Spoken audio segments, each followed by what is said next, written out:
Oke, Assalamualaikum warahmatullahi wabarakatuh. Kami dari grup 6 atau Marusyati Group akan mempresentasikan materi di minggu ketiga PRP, yaitu next slide.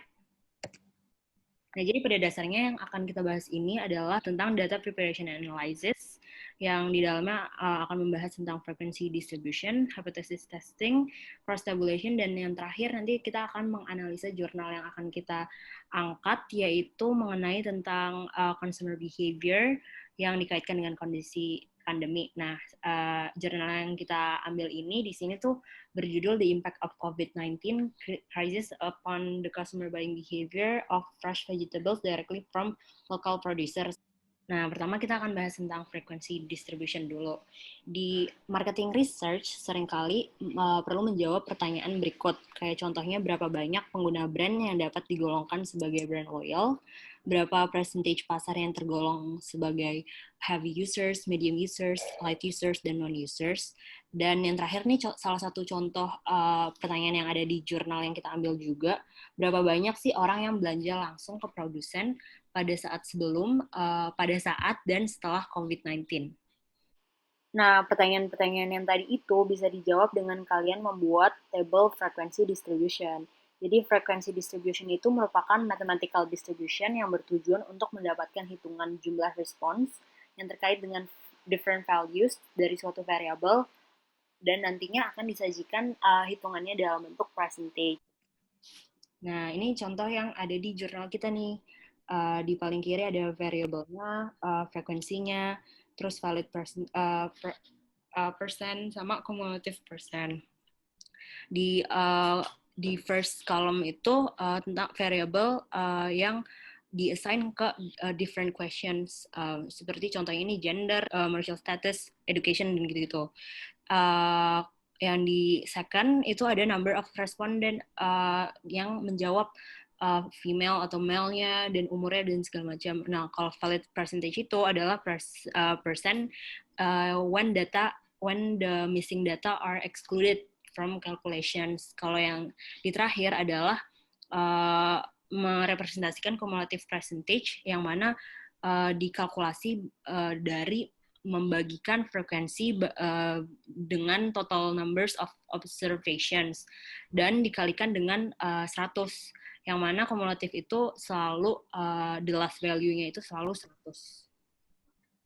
Next, ada statistik associated with frequency distribution. Mungkin kita udah cukup familiar dengan ini. Jadi ada measures of location, variability, dan shape. Kalau di location itu ada mean, median, mode. Untuk variability ada range, interquartile range, standard deviation, variance, dan coefficient variation. Nah, kalau untuk measures of shape itu ada skewness sama kurtosis. Sekian untuk frequency distribution, lanjut ke hypothesis testing yang akan dibahas sama Mario. Halo semua, nama saya Mario Ditya. Saya akan membahas tentang prosedur dalam hipotesis testing. Hipotesis testing atau uji hipotesis ini adalah metode pengambilan keputusan yang didasarkan dari analisis data, baik dari percobaan yang terkontrol maupun dari observasi. Nah, dalam statistik, sebuah hasil bisa dikatakan signifikan secara statistik jika kejadian tersebut hampir tidak mungkin disebabkan oleh faktor yang kebetulan, sesuai dengan batas probabilitas yang sudah ditentukan sebelumnya. Nah, ada 8 step dari hipotesis testing ini. Yang pertama adalah merumuskan H0 dan H1. Di sini hipotesis 0 itu yaitu adalah kenyataan bahwa tidak ada perbedaan yang tidak berpengaruh. Nah, jika H0 itu ditolak, tidak ada perubahan yang dilakukan. Nah, jika hipotesis 1 itu alternatif dari hipotesis 0. Adalah hipotesis yang diuji. Nah, ada dua jenis tes pada langkah pertama. Di sini ada one-tailed test, yaitu pengujian hipotesis 0 di mana hipotesis alternatif diekspresikan secara terarah. Dan yang kedua ada two-tailed test, yaitu pengujian hipotesis 0 di mana hipotesis alternatif tidak diekspresikan secara terarah. Nah, itu step pertama. Lanjut ke step kedua, yaitu pilih tes yang sesuai untuk menguji hipotesis 0 itu. Untuk menguji hipotesis 0 perlu untuk memilih teknik statistik yang sesuai. Di sini seseorang peneliti harus mempertimbangkan bagaimana statistik uji dihitung dan distribusi sampling yang diikuti oleh statistik sampel itu.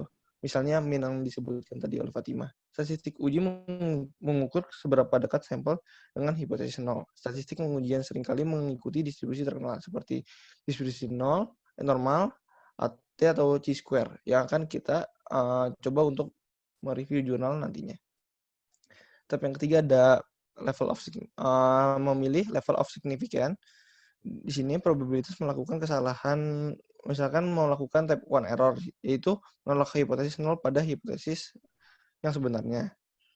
Nah, setiap kali menarik kesimpulan tentang sesuatu populasi, ada risiko kesalahan yang akan terjadi. Nah, di sini akan menjelaskan tentang dua jenis error, yaitu type 1 error dan type 2 error yang pernah kita belajar di statistika ekonomi dahulu. Type 1 error itu juga dikenal sebagai alpha error.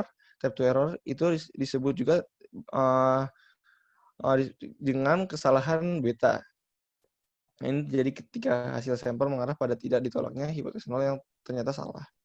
Nah, selanjutnya ada step keempat. Di sini ada mengumpulkan data dan menghitung tes statistik yang ingin dibuat. Lalu step kelima ini ada dua alternatif, yaitu yang pertama menentukan probabilitas yang ingin dihitung atau menghitung critical value. Lanjut ke step keenam ini membandingkan probabilitas atau critical value yang telah ditentukan dan membuat suatu keputusan untuk penelitian ke depannya. Dan ketujuh mendapatkan hasil, yaitu hipotesis yang telah dilakukan itu diterima atau tidak. Dan yang terakhir menyimpulkan riset pemasaran dari uji hipotesis yang telah dilakukan. Oke, terima kasih. Perkenalkan, nama saya Shania, dan selanjutnya saya akan membahas uji statistik yang terkait dengan cross tabulation. Nah, jadi pertama kita bisa menguji signifikansi secara statistik ini dengan melihat hubungan variabel yang diamati. Biasanya diukur dengan uji statistik menggunakan chi-square. Nah, selanjutnya setelah kita menguji signifikansinya itu, kita juga bisa melihat bagaimana seberapa kuatnya hubungan antar variabel ini atau kekuatan asosiasi antar variabel ini. Nah, uji yang bisa digunakan untuk mengukur kekuatan asosiasi ini adalah koefisien korelasi phi, terus juga bisa dengan koefisien kontingensi, Kramers phi, dan koefisien lambda. Jadi yang pertama itu ada chi-square. Intinya seperti yang sebelumnya sudah saya jelaskan, chi-square ini mengukur signifikansi dari hubungan variabel yang diamati pada skala nominal. Jadi variabel yang diamati itu merupakan variabel yang skalanya itu nominal. Nah, jadi pertama itu kita perlu menghitung dulu frekuensi sel yang diekspektasikan, di mana frekuensi sel yang diekspektasikan ini ada di antara masing-masing variabel.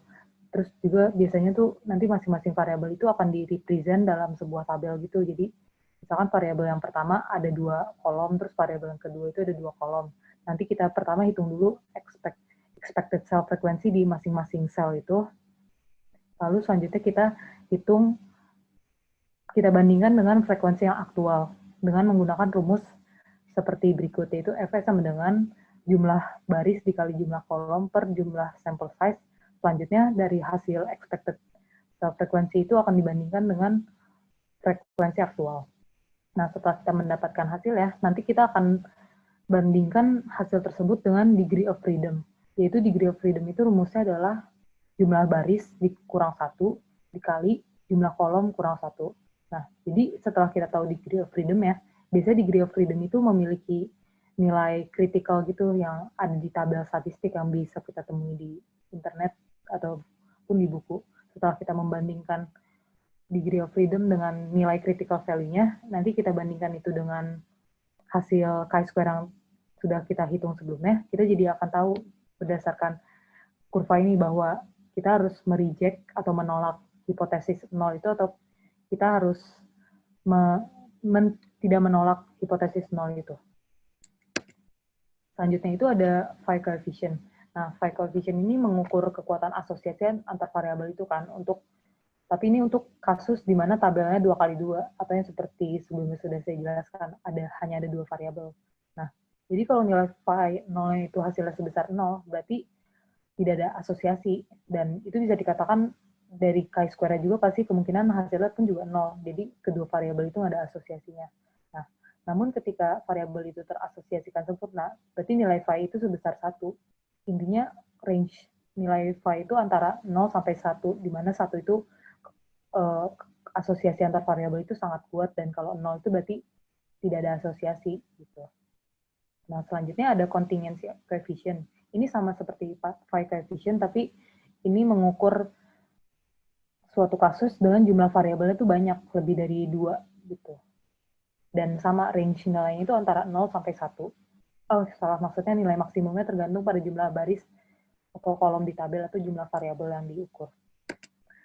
Lalu selanjutnya ada Cramer's P. Cramer's P ini merupakan modifikasi dari phi coefficient, di mana dia mengukur kekuatan asosiasi antar variabel, tapi variabelnya pun lebih besar dari 2 kali 2 dan tidak ada batasan atas. Dan range nilainya pun antara 0 sampai 1. Lalu yang terakhir itu adalah lambda coefficient. Jadi kalau lambda coefficient ini sama seperti sebelumnya, itu mengukur variabel yang skalanya itu nominal, lalu nilainya itu akan terbagi menjadi 2, yaitu asymmetric lambda, yaitu mengukur seberapa besar suatu variabel independen itu hasilnya itu bisa memprediksi nilai dependent variabelnya gitu.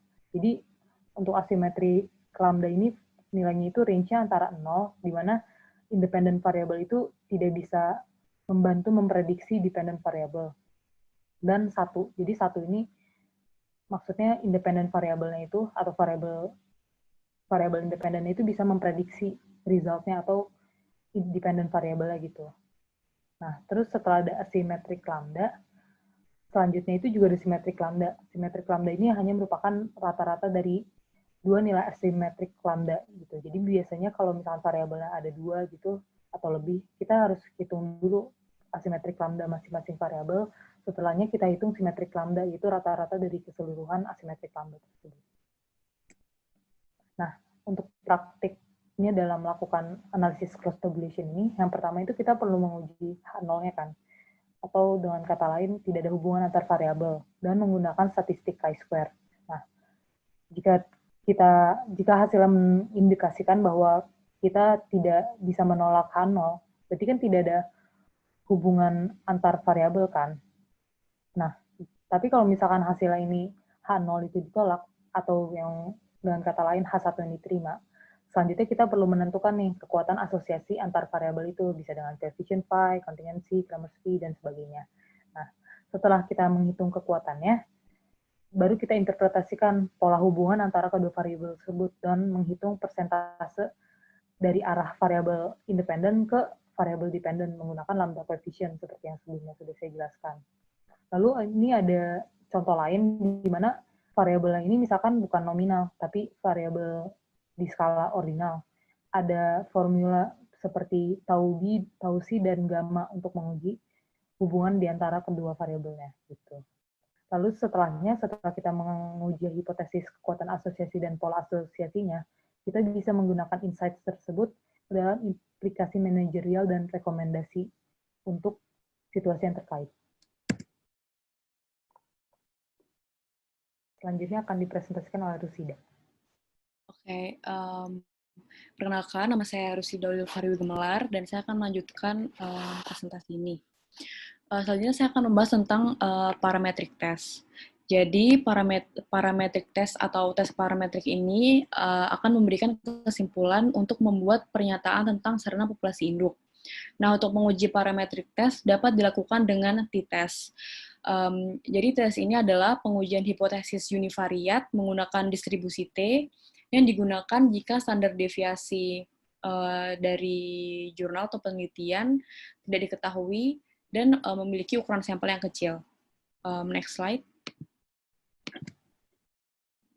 Oke. Kemudian one sampel.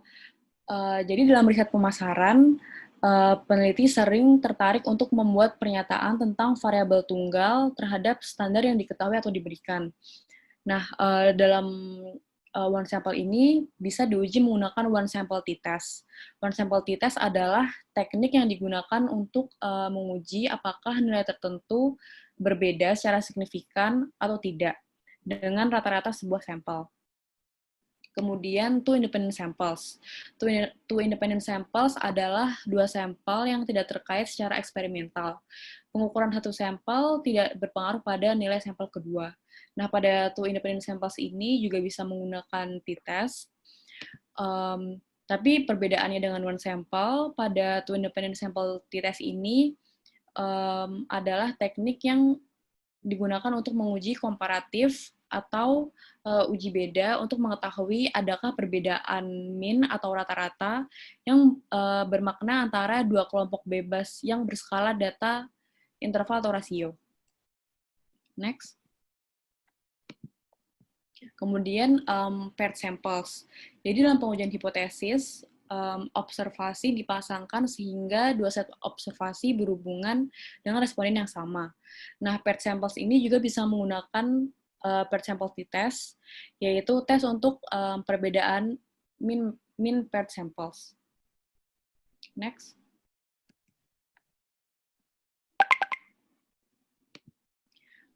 Kemudian non-parametric test. Jadi, uji non-parametric test ini digunakan jika variabel independen adalah non-metrik.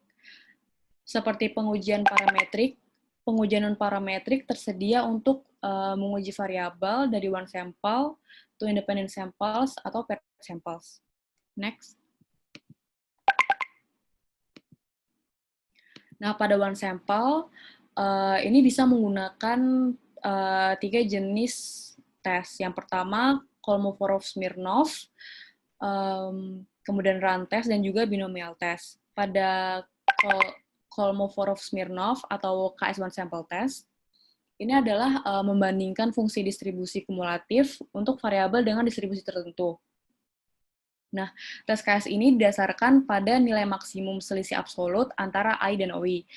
Berikut sudah saya cantumkan formulanya. Nah, pada formula tersebut, I menunjukkan frekuensi relatif kumulatif untuk setiap kategori distribusi yang diasumsikan. Sedangkan OI adalah nilai frekuensi sampel yang sebanding. Nah, keputusan untuk menolak hipotesis 0 atau H0 nanti didasarkan pada nilai K-nya. Apabila nilai K-nya semakin besar, maka kita bisa lebih yakin bahwa H0-nya salah. Kemudian, run test. Run test ini adalah tes kelacakan untuk variabel dikotomis. Dan yang ketiga, binomial test. Binomial test adalah uji statistik kesesuaian untuk variabel dikotomis. Tes ini menguji kesesuaian jumlah pengamatan yang diamati di setiap kategori ke jumlah yang diharapkan di bawah distribusi binomial tertentu. Selain ketiga ini, bisa juga menggunakan chi-square test. Next. Kemudian pada two independent samples bisa diuji menggunakan 3 tes. Yang pertama, Mann-Whitney-U. Mann-Whitney-U ini bisa digunakan ketika perbedaan lokasi dua populasi akan dibandingkan berdasarkan pengamatan dari 2 sampel independen dan variabelnya diukur pada skala ordinal. Kemudian pada two sample median test, statistik uji non-parametrik ini menentukan apakah dua kelompok diambil dari populasi dengan median yang sama. Kemudian yang ketiga, KS2 sample test merupakan uji non-parametrik yang menentukan apakah dua distribusi itu sama. Nah, tes ini memperhitungkan perbedaan apapun dalam dua distribusi, termasuk median, dispersi, dan kemiringan. Kemudian paired sample test. Pada paired samples bisa menggunakan Wilcoxon match pair Sain rank test dan Sain test. Tapi akan lebih akurat apabila menggunakan paired samples test karena pada Sain test tidak memperhitungkan peringkat. Next. Oke, selanjutnya kami akan menganalisis jurnal kami, yaitu The Impact of COVID-19 Crisis upon the Consumer Buying Behavior of Fresh Vegetables Directly from Local Producers.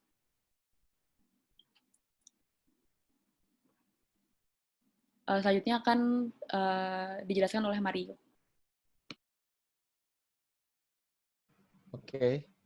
Objektif dari jurnal artikel yang kita telah review adalah yang pertama, kemungkinan perubahan perilaku konsumen pada saat krisis COVID-19 yang terjadi, terutama pada konsumen yang membeli sayuran segar dengan cara pengiriman secara langsung. Dan yang kedua adalah tujuan kedua terletak pada mengidentifikasi kemungkinan efek dari perubahan perilaku ini pada transformasi digital, SFSC atau Food Supply Chains. Nah, metodologi dari jurnal yang kita gunakan adalah seperti gambar ini. Jadi kita jurnal ini menggunakan studi cross-sectional yang dilakukan berdasarkan survei pada 10 dan 25 April 2020 dalam populasi yang terletak di area karantina di Romania. Nah, hipotesis dasar dalam jurnal ini tuh berdasarkan pada asumsi perilaku konsumen sebelum, saat, dan sesudah pandemi COVID. Pada saat yang sama, perubahan ini dapat memicu perubahan substansial menuju transformasi digital dari supply chain makanan dalam komunitas konsumen yang ada di Rumania. Nah, untuk menguji hipotesis ini, penelitian kami mengidentifikasi faktor sosial kultural yang mempengaruhi keputusan konsumen sebelum COVID-19. Selanjutnya, analisis kami difokuskan pada bagaimana karantina mempengaruhi keputusan pembelian sebelum krisis COVID-19 dan bagaimana perilaku pembelian konsumen tersebut, serta kemungkinan pengaruhnya dalam periode pasca krisis. Next. Jadi jurnal yang kami gunakan menggunakan variabel nominal. Next. Dan menggunakan paired samples. Next. Oke, selanjutnya saya akan menjelaskan analisis cross-tabulation berdasarkan data yang terdapat dalam jurnal. Jadi pertama kami menggunakan hipotesis.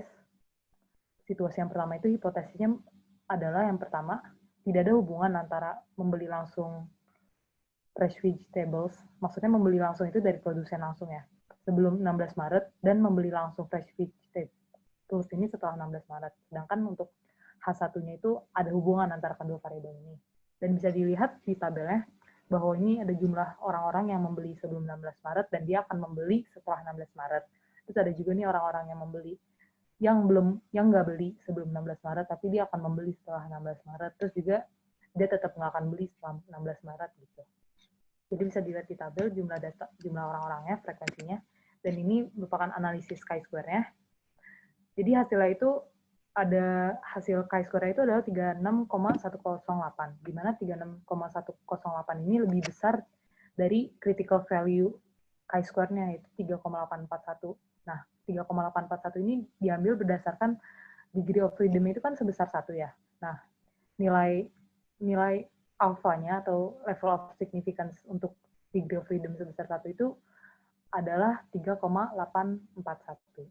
Jadi, saya membandingkan hasil chi-square dengan critical value 3,841 dan karena lebih besar jadi kita tolak H0. Dengan kata lain berarti kita terima H1 atau ada hubungan antara pembelian langsung fresh vegetable sebelum 16 Maret dan pembelian langsungnya itu setelah 16 Maret.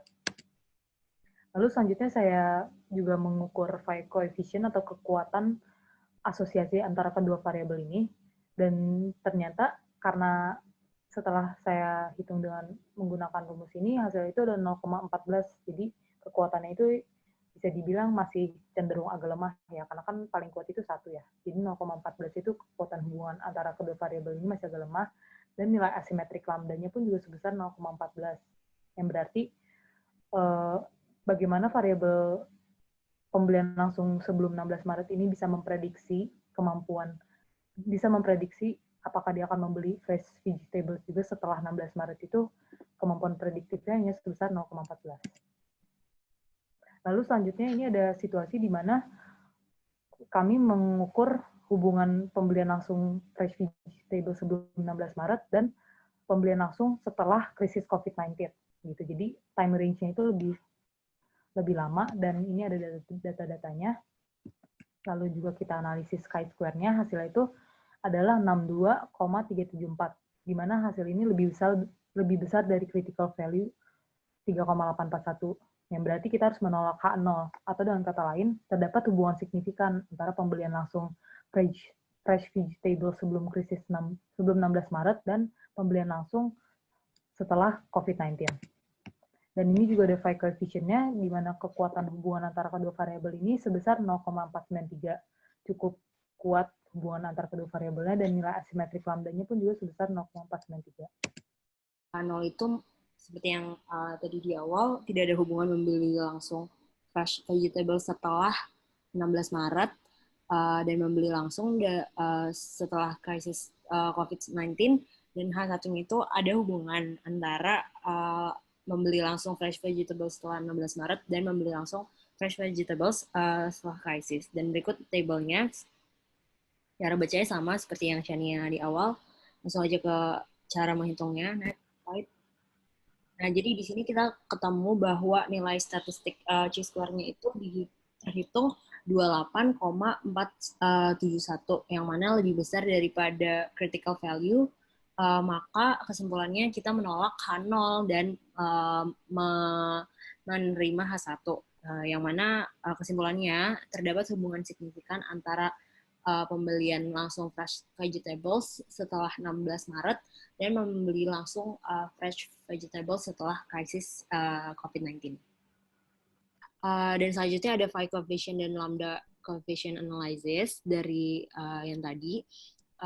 Berikut yang di sebelah kiri itu merupakan formulanya, dan kita di sini terhitung bahwa kekuatan hubungan antar variabel 1, yaitu membeli langsung fresh vegetables setelah 16 Maret, dan variabel 2, yaitu membeli langsung fresh vegetables setelah krisis COVID-19 adalah sebesar 0,333. Dan phi coefficient itu senilai nilainya dengan lambda coefficient, yang mana simetrik lambdanya juga sama dengan 0,33, yang berarti pengetahuan seputar pembelian fresh vegetables setelah 16 Maret meningkatkan kemampuan prediktif sebesar 0,33. Jadi, untuk conclusion-nya, hasil yang jurnal kami temukan mengkonfirmasi bahwa hipotesisnya bahwa pandemi COVID-19 menyebabkan perubahan signifikan dalam perilaku pembelian sayuran segar oleh konsumen. Konsekuensinya, konsumen lebih bertekad untuk memesan sayur segar secara online yang dikirim langsung oleh produsen. Dan sebelum pemberlakuan, di sini maksudnya lockdown, 12% responden dari kawasan karantina Sakiva memilih pembelian sayur segar secara online yang langsung dikirim oleh produsen. Peningkatan presentasi respondennya sebesar 60% menyatakan bahwa mereka berniat untuk mengadopsi sistem pembelian SFSCS setelah krisis COVID-19. Sekian dari presentasi Marusha. Terima kasih.